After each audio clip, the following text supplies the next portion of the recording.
Hey everyone, it's Marvlancer here. I'm going to be showing you through my new Mo's build, inspired a little bit by poker. One of my friends, Matthew, he's been bugging me for ages to start using the Iron Core, but as he knows, I don't normally like using it because I like to get the damage when it's on cooldown. But he's shown me how effective it can be when you use the railgun on the shock rounds and how they are between and how useful it can be. So yeah, thanks for showing me that poker. Really appreciated. And also thanks for sending me some of the bits for this build. I would say this is probably the most versatile build that you can get on modes. It's not so essential on what class mod you run, but for me this is what I've found best. I know Poker runs a green monster on his. I've been using the Eternal Flame so I can get the 100% uptime on the cup. So before we get into this, I just want to say if you do like this video that I'm going to make now, can you please just drop me a sub and let me know in the comments. And also, I have recently just made a website called www.marvlancergaming.com.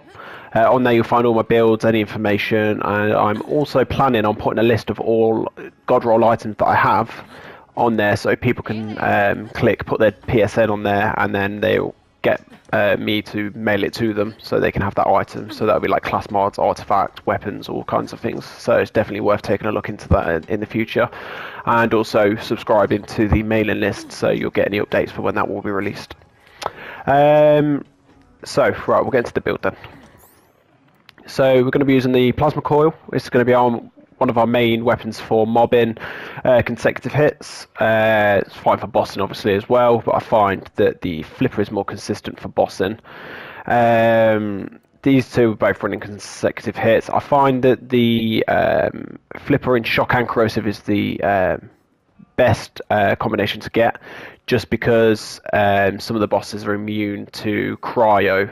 For example, Wotan is immune to cryo, so you want a corrosive one, and then shock is just brilliant for everything in this game. It's so good. Then we're running a plague bearer. You can run whatever element you want. I'm just running a cryo because I really like cryo. Got consecutive hits on that I have, but it's up to you what you guys want to run on that. If it's 390 consecutive hits, action skill active, I'll let you guys pick a splash one maybe. But I found this nice because I'm running the pearl as well. So obviously we're just keeping our stacks up with the grenades, because if you don't know this, Clothing Maddening Track is a grenade we're using, level 1. That will keep up your consecutive hits if you keep throwing it. And the other weapon we're using is the plasma coil, and this is just more something I've been playing around with. So we've got the Railgun Anoint, which does go over onto Iron Cup. It's not just Iron Bear, and it just means that if we bring Iron Cup out while we've got this weapon and we stay with this weapon equipped, he gets 100% damage increase. But he already does enough damage not to need this, so if you want, you can just stick with the consecutive hits. I've also been playing around with a 390 plasma core, which is awesome and hits really hard too, but I just don't like the sight I've got on it because it's like I think it's like a ×3 scope or something that I've got on it. It's pretty awful. Shield, running the old god. I quite like a shock old god as well. It's quite nice when we're using a lot of shock, but obviously with Mo's you can't beat the old fire incendiary old god. The anoint I've got on it is just kind of there, it doesn't really matter what you have there for the anoint. Class mod using the flame, because that means every time we ignite an enemy we get our Iron Cup back, which means more or less it's 100% uptime on the Iron Cup. It goes down, we start shooting at an enemy, because Mo's deals so much incendiary damage, we get it straight back, and he does a lot of damage. And as I've said, the Pearl and the Clothing Maddening Tracker, which is going to help us with our healing and ammo regeneration. This is not a bottomless mag build, so you will be reloading occasionally, and it doesn't matter because we're not running anything like a Blastmaster or a Green Monster. So, right. So, come over to the orange tree. Let's start with the blue. So, obviously, we always want to get down to short fuse because we're going to get a lot of damage from this. If you want, you can take a point out of Vampire and chuck one into the last, so you can throw your grenades so you don't lose your consecutive hits. You don't ever need more grenades because you just regenerate them so quickly. You don't need anything into here because we don't need to reduce cooldown rate because we're using the flame. We don't need auto bear because we're using the cup. And we don't need any of these. Same reason again, we are not trying to get cooldown because we've got the flame. And then these are going to be like your splash damages and damage buffs, and pull the holy pin, obviously. So most grenades have a chance to score a critical hit, dealing greatly increased damage. We don't care about that bit. We only care about the chance of them dealing critical hits, because when we deal critical hits to enemy, we get ammo regeneration, and also we're going to get health as well. So let's go over to the orange tree. Okay, so we have to put 5 points somewhere in here, obviously, to get down to what we actually want, and this is going to be obviously the best one: gun damage and damage reduction. Then I've gone for drowning in brass, because obviously you get a lot of gun damage from that. Yes, you lose fire rate, but the damage increase you get from gun damage surpasses the the lack in fire rate that we get. It's massive. Okay, and then we've gone 1 point into experimental munitions for the extra incendiary damage. And if you say you wanted to lose a bit of damage, more survivability, maybe you could put some in here, but I've just found that you're fine with the survivability on here. So because of Iron Cup, if you do go down, when it kills something, it will just pick you back up, and that's quite often, which you'll find out, because it deals a lot of damage. I know the AI isn't the best on the Cup, but I've not found it actually too bad lately. So yeah, you just have to be careful when to pull the Cup out.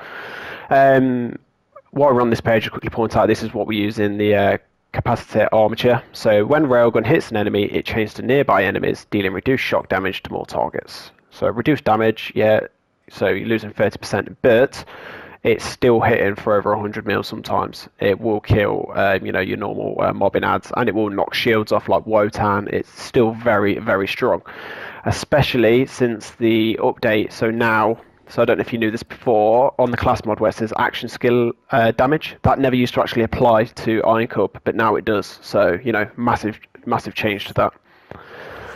Go over to the green tree. We've gone for 1 point in Dakar there because we want to get the increased damage for Iron Cup. 5 points in here, but because it's just more damage, because we don't want points in match set, and we've got to get up the skill tree somehow. Stoke the Embers, increases Mo's and Iron Bear's incendiary damage, some more damage. Redistribution for ammo regen and health. Hardpoint damage, we get a lot of damage from this. I got 160 mil hardpoint damage from one orb on the coil the other day. It's pretty nuts, so it's definitely worth specking into. You can lose 1 point somewhere if you want and go into Russian offense to get the lifesteal, but I've not found that I've needed it personally. But yeah, you can do that if you like. And then Specialist Bear, so this does apply to Iron Cup, so he'll get a damage buff as well, which is pretty insane. The reason why we will be reloading is because we've not managed to get any points into Iron Bank or down into Forge. So, okay. Then on the purple tree, we've gone into really big guns for the Iron Cup damage. We've gone into Explosive Fury, Status Effect Chance, and Status Effects damage is increased. This is quite important because it'll also affect how quick we can get our Iron Cup back if this is increased. And then we've gone for double time. I found the best one to go for is just to make Iron Cup. It doesn't really matter too much about Moses' movement speed, but Iron Cup, you want him moving quick because the AI is bad enough as it is. So at least we want him to be a bit quicker when he actually does know what he's going to be shooting at. If you don't want to put them in there, though, you can, I'll let you decide where you want to put them. Maybe fired up if you want. I don't know. Maybe you can move over and put them back into Russian offense, or even maybe one into Iron Bank. This one doesn't really matter. It's just the points have rolled in here, so just ignore that. And then this is quite a nice little bonus that I managed to get on this roll also. And then you can pick either fuel for the fire or baby nukes for your Orkman that you want to use. But I found that because you're getting 100% uptime on him, it doesn't matter if he dies anyway, so you may as well just chuck it in here to get them more damage. Okay, so that's everything. So what we'll do now is take you to the Maliwan. What we'll do now is actually take you through the Guardian takedown, not the Maliwan. I just had a change of heart, thought I'd show you what it's like in this place. So we'll go up to like the first kind of area where the Guardians are, so just so you can actually have a see of how this build works. This build can solo this takedown, do it in group play. It's pretty comfortable. It's got a lot of damage output, a lot of potential, and just remembering also not to panic. If you do go down and you got your Iron Cup out, because he will help you out by killing something to get you up most of the time. Maybe not in boss fights as much, but definitely in ad phases, it would definitely help you out. So as you can see here, the damage output is quite significant. You know, I've got decent rolls on a lot of the stuff, which does help, but Mo's just does crazy damage either way. Even without decent artifacts or class mods on, she can still absolutely destroy stuff. So as you can see, it's making easy work of these. And you can see he's doing a lot of damage as well. He's a lot better towards the Guardians, obviously, because they have shield, but you know, he's still helping out in this area. I've taken a bit of aggro.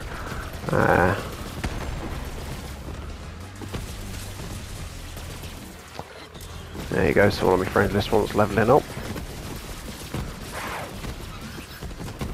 So, once we get by these, we'll get over to the, we'll jump straight over to the Guardian area just so you can actually see how much damage he does against those guys. This is probably my favourite build for doing the takedown with, actually. It feels very comfortable, very survivable.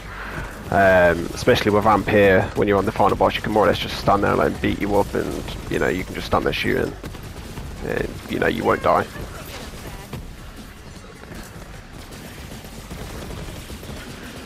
Right, so what I'll do now is we'll kill these guys and we'll get straight over there.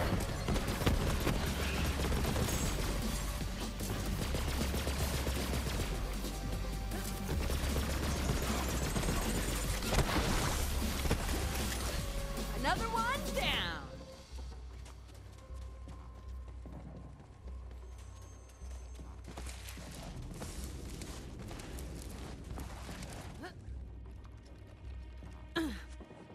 An Iridian temple. That must be the So I've actually been thinking about doing a Guardian takedown, not tutorial, but kind of like guide for people that are kind of new to. I know the game's been out a while and the takedown's been out a while, but there's still, I've come across a lot of people that haven't actually managed to get through it comfortably. If you've not done it before, I'd recommend Mo's, definitely. She's very strong for the takedown.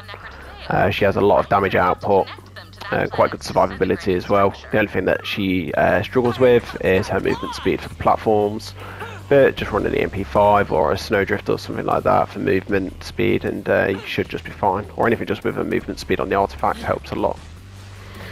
So what we'll do now is we'll do this area here, and then I'll end the video there. It's just so you can actually see how these get along.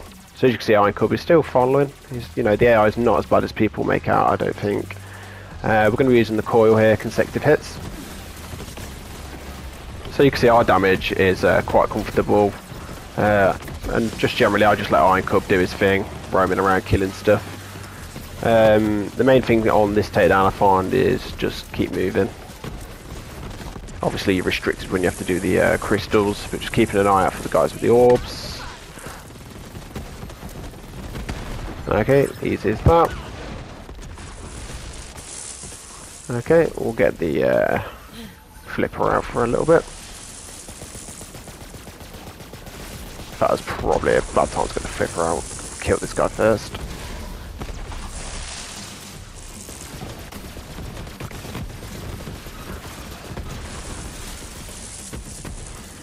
So I won't kill these guys, I'll let Iron Cub do his thing and see what we can do. Oh, there you go, killed them. Okay, right, so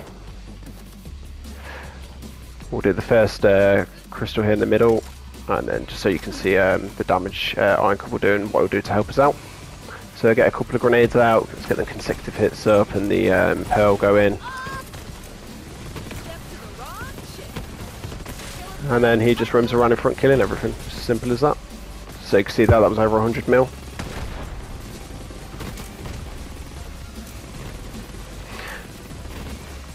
As you can see, he's making easy work of these guys. Struggles a little bit on the corrosive, but that's why you're there to help him out. And as easy as that, first one done. Let's jump over to the next one.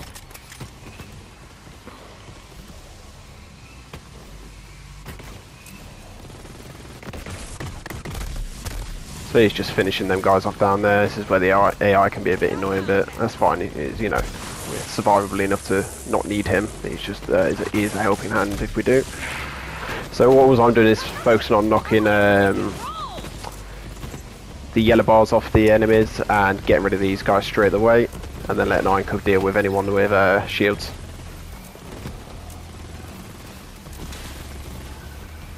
So there you go. Just drop back, get rid of this guy, come back in.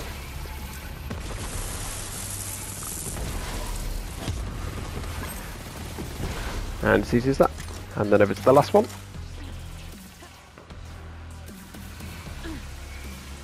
And then Iron Cub should come running over, give us a hand. He's still alive. We haven't had to call him yet since we actually started the takedown, so he's doing well. But even when we do have to regen him, it's no harm because we can just pull him straight out. This is why some people like to run something like a Green Monster or Blast Master or something instead, just because of how long he actually manages to stay out. But I find the Eternal Flame is just best. You know, we're putting enough damage out to not have to need something like the Blast Master or Green Monster. But you know, if you do, if you are a DPS whore, you can, you know, run something like that. Like my mate Matt does. He's a DPS whore. If it's not meta, he won't use it. He's gonna kill me for saying that, but it's so true. There we go. Right, okay, so as easy as that, done. So, and the last area here that I'm going to show you is fun. We're going to go straight over to the bridge bit at the back. We'll kill these first. So let's show you the Plague Bearer. You have to be careful not to kill yourself with this. It doesn't do friendly fire, which is ideal. So you can just spam this. And then you've got this, the Cryo is going to be taking the shields off. Then you've got, oh, there you go, he's just killed everyone. Okay, perfect. So what we're going to do now is we're going to get this reloaded.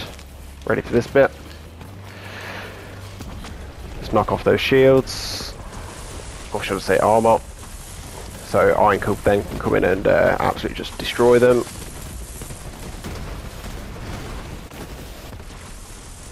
As you can see, it's making easy work of these guys.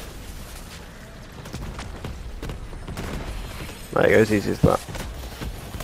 Okay. So there you go, I've gone down. Let's see if he can get me back up. Back up. Okay, so he's really helpful for that. What we're going to do now is jump straight over these guys. Grenades go in. And then want the coil out. And you just want to stay against this wall. So you're pretty survivable. You shouldn't go down. If you do go down, you got Iron Cub there and he's going to really help you out.